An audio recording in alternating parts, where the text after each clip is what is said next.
This video is made possible by all these insanely amazing, lovely people that you see right here. Thanks to them, I'm able to do YouTube videos as a full-time job.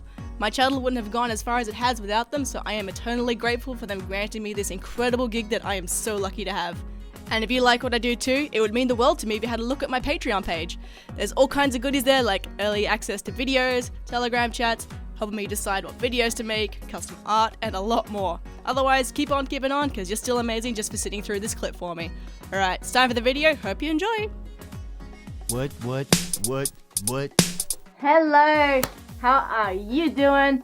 I hope you're doing better than I am. I am so tired, but that's just how dedicated I am. I'm still filming, even though I wish I was asleep for the next month solid. Well, let's get going with this week's Q&A, where I'm doing emails this week. I'm also going to be reading them from my phone, because my laptop's broken. Yeah. Hello Picari, I've been a big fan of you for a while now, and I just got my first a few weeks ago, and I just wanted to ask you a question. I have a resin-based head, and I was wondering if you have any tips on how to make my voice a bit better, because every time I talk, it gets really hard to hear what I'm saying. So do you have any tips on a microphone I could buy to get my voice to sound more clear? From Snow the Derpy Wolf. This is why I find most resin heads will have a moving jaw, because if your mouth is open, your voice will be more projected. Which is also why I love to use this Picari suit for my videos, because his mouth is nice and wide open. You can hear me really well. With foam, your sound is still muffled and absorbed, but it still gets out a bit more than it would with resin. At least that's from what my experiences are anyway. Let me know if you've had anything different. But yeah, as for getting your voice a bit clearer, I guess you could use a mic, but I'm not sure how you're gonna do that exactly. That's not something I've ever done before. Like, you could just do it sort of like a Beauty of the Bass situation, but again, I don't know how to do that. Your best bet would be to have your suit's mouth open as wide as possible. Hopefully it will do that, because you know, most resin heads will have a opening, like a jaw that can open, so hopefully you can do that. If not, then, well, I guess you're just gonna have to be a bit louder. So unfortunately, fursuits will hinder a lot of your normal human functions, and talking is usually one of them, so if none of those work, then I'm afraid that's just how suits are sometimes. I need some help on my fur color, says a nameless person. Blue, pick blue. Blue is always best color, pick blue. Hi Picari, I have a couple kinda quick questions to ask you regarding fursuit designs and the furry fandom. That's why I'm sending you this, obviously. So my first question is this. So I was scrolling through Pinterest and I came upon this very cute fursuit design that I really liked, so I checked out the website that the art was from, and I kind of wanted to see if anyone claimed it or not, I guess. I didn't see that the maker of the art claimed to... I didn't seem that the maker of the art claimed it to themselves, so would it be okay in a way to use the art for my persona / fursuit? Or should I ask the artist? My second question is, why do you personally think the furry fandom is hated upon by many people? Like, I've heard that people try to ruin fursuits by throwing raw eggs at the suits when the suitors walk out of conventions and other mean, harmful things like that. Hopefully you can answer these questions, but it's okay if you can't. Sincerely, Tess the Antlered Lemur. So, to answer your first question, no, please don't take the design. Even if it doesn't really clearly state that whoever posted it owns the design, especially on websites like Pinterest, the person who posted it has stolen it from somewhere else and not credited it. So just because whoever posted it hasn't said that they've claimed it, that doesn't mean that it's free for anyone else to take. It could belong to someone else.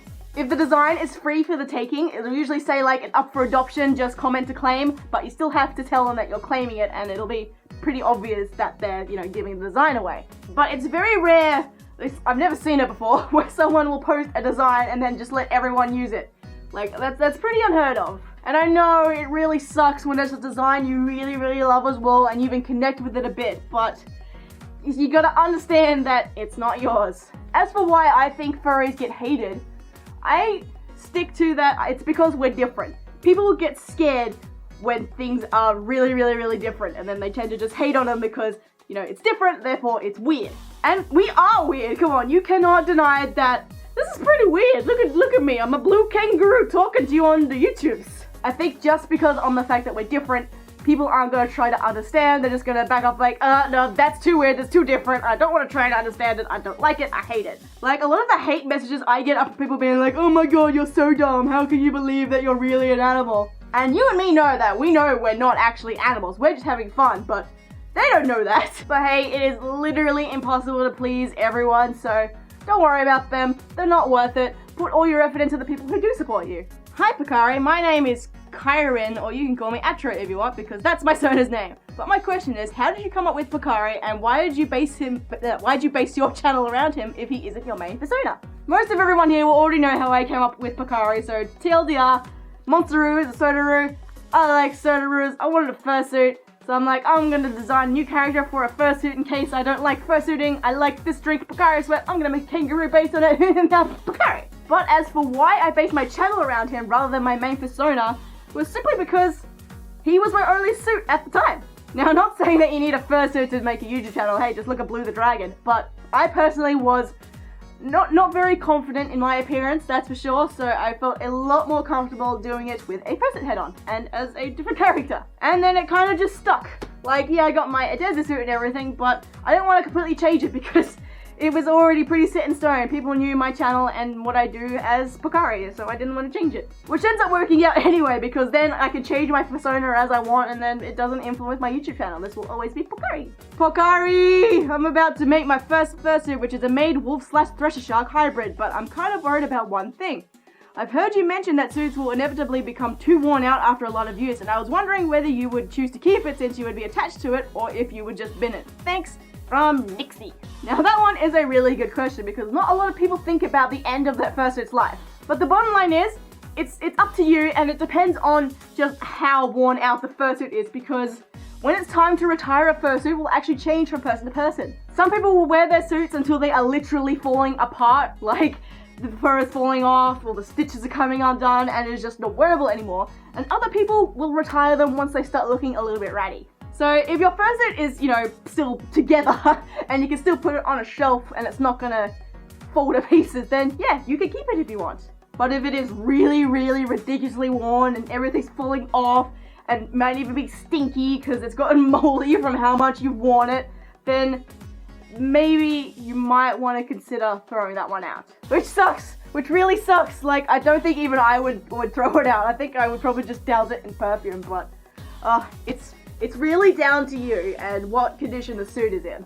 Like, I think this Picari suit really only has 2 more years left in him with how much I use him, so when he comes to the end of his life, which will be when he's so ratty that he will look permanently unbrushed all the time, which is, oh, that's a sin to me, I will be forced to retire him because he will not be at my personal standard for fursuits, and I will not feel comfortable wearing him anymore because I'll be so subconscious about how I look.